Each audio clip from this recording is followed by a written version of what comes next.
Have you ever been so excited to start a garden, only to end up confused, frustrated, and staring at a plant that clearly isn't thriving? You bought the plants, you watered them, you gave them attention, and somehow, they still struggled. If you're new to gardening, let me reassure you. You're not failing, you're just learning what every gardener learns in the beginning. Most early gardening disappointments come down to a few very common mistakes. Watering too much because you care. Planting too early because the weather felt warm. Skipping soil preparation because the ground looked fine. Placing plants wherever there's space instead of where there's proper sunlight. And not researching local pests until they've already moved in.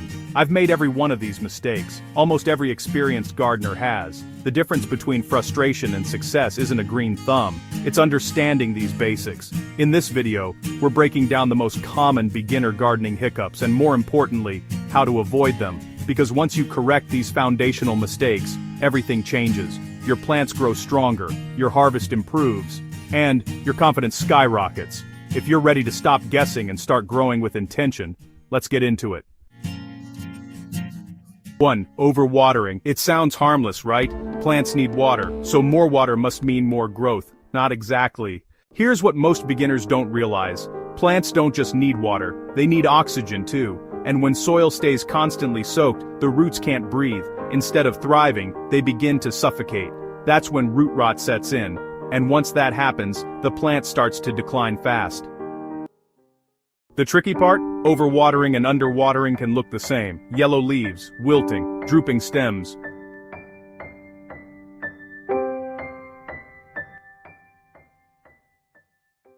So what do most beginners do when they see those symptoms? They water again, and that makes the problem worse. Here's how to avoid it. First, stop watering on a schedule. Don't water just because it's Tuesday. Water because the soil actually needs it. Second, use the finger test. Stick your finger about 2 inches into the soil. If it feels dry at that depth, it's time to water. If it still feels moist, wait. Third, make sure your pots have drainage holes. No drainage means trapped water, and trapped water means stressed roots. And finally, remember this. Most plants prefer to dry out slightly between waterings. It encourages deeper, stronger root growth. If you've lost a plant to overwatering before, don't feel bad. Almost every gardener has. Gardening isn't about perfection, it's about learning the rhythm of your plants, and once you master watering, everything else gets easier. 2. Planting at the wrong time.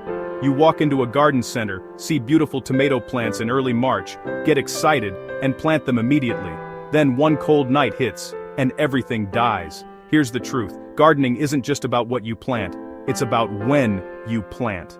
Every plant has a preferred temperature range. Some thrive in cool weather, others absolutely need warmth to survive. For example, lettuce, spinach, and peas love cool spring temperatures, but tomatoes, peppers, and cucumbers, they hate the cold. Even one light frost can stunt or kill them. New gardeners often plant warm season crops too early because the calendar says spring. But spring doesn't mean safe. What matters is your last frost date and your soil temperature. Cold soil slows growth. Seeds may rot instead of sprout. Transplants can just sit there, stressed and stalled. On the flip side, planting cool season crops too late can cause them to bolt, meaning they flower early and turn bitter once the heat arrives. So how do you avoid this mistake? First, know your growing zone. Second, look up your average last frost date. And third, match your crops to the season. Cool season crops, early and late in the year. Warm season crops after consistent warmth arrives. Gardening is about timing. When you align your planting with the natural rhythm of the seasons, everything grows easier. If you've ever rushed the season and paid for it, you're not alone. But once you learn timing, your harvest changes completely. 3. Poor soil preparation. Most beginners get excited about the plants. They pick out tomatoes, peppers, herbs, bring them home, dig a small hole, drop them in, and hope for the best. But here's the reality. Healthy plants start with healthy soil. If your soil is compacted, depleted, or lifeless, your plants will struggle, no matter how much you water or fertilize. Think of soil as the foundation of a house. If the foundation is weak, everything built on top of it suffers. Poor soil prep leads to slow growth, yellow leaves, weak root systems, and disappointing harvests. Many new gardeners plant directly into hard clay or sandy soil without improving it first. Clay holds too much water and suffocates roots. Sandy soil drains too quickly and starves plants of nutrients. So, what should you do instead? First, loosen the soil at least 8 to 12 inches deep. Roots need room to grow. Second, add organic matter. Compost is gold. It improves drainage in clay soil and helps sandy soil hold moisture. It also feeds beneficial microbes that support plant health. Third, remove rocks, large roots, and debris. Give your plants a clean, welcoming environment underground. And if you really want to level up, get a simple soil test. It tells you your pH and nutrient levels so you're not guessing. Here's the truth, most beginners learn the hard way. If you take time to prepare the soil properly, you solve half your gardening problems before they even start. Great gardens aren't built from the top down, they're built from the ground up. 4. Ignoring sunlight needs. You bring home a beautiful tomato plant, tuck it into a convenient corner of the yard, water it faithfully, and wait. Weeks pass. It grows tall and thin, no flowers, no fruit. Here's why. Plants run on sunlight. Sunlight is their fuel. It powers photosynthesis, the process that allows them to create energy and grow strong. Without enough light, they simply can't perform. Most vegetables, especially fruiting crops like tomatoes, peppers, cucumbers, and squash, need at least 6 to 8 hours of direct sunlight per day. Less than that, and production drops dramatically. Leafy greens can tolerate partial shade. Herbs vary, but fruiting plants, they demand sun. New gardeners often plant based on convenience, close to the house, near a fence, under a tree, without observing how sunlight moves across the yard throughout the day. And here's something important. Morning sun is gentle and ideal. Late afternoon sun is hotter and more intense. Both count, but deep shade under trees rarely works for vegetables. So how do you avoid this mistake? Before planting, spend a full day observing your space. Notice where the sun hits in the morning, midday, and afternoon. Use that information to match plants to locations. Right plant, right place. When sunlight and plant needs align, growth becomes stronger, stems thicken, flowering improves, and harvests increase. Gardening isn't just about watering and soil, it's about understanding light.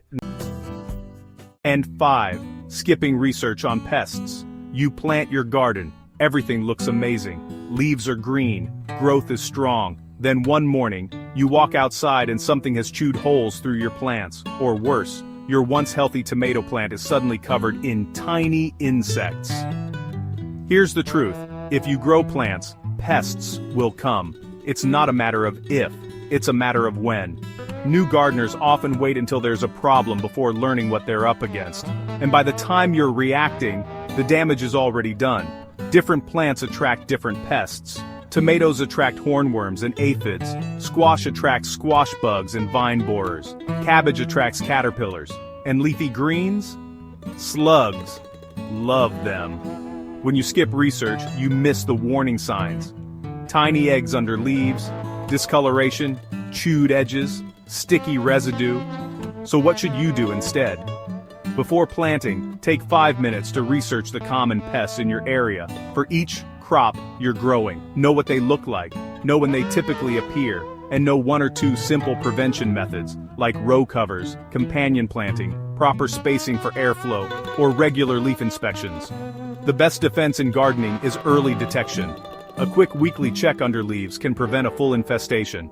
Gardening isn't about avoiding problems completely, it's about being prepared for them. And when you understand the pests before they show up, you stay in control of your garden, instead of reacting in panic. Here's the bottom line. Gardening success doesn't come from luck, it doesn't come from expensive tools, and it definitely doesn't come from doing more. It comes from doing the right things at the right time. When you stop overwatering, when you plant in the proper season, when you prepare your soil with intention, when you respect your plant's sunlight needs, and when you stay one step ahead of pests, everything changes. Your plants grow stronger, your harvest becomes more consistent, and your confidence as a gardener begins to build. Mistakes don't mean you're bad at gardening, they mean you're learning. The goal isn't perfection, the goal is progress. So if you're ready to avoid the frustration and grow with confidence this season, make sure you like this video, subscribe to the channel, and join this growing community of smarter gardeners. And I'd love to hear from you. Which beginner mistake taught you the biggest lesson? Drop it in the comments below. Let's grow better, let's grow wiser, and let's grow together.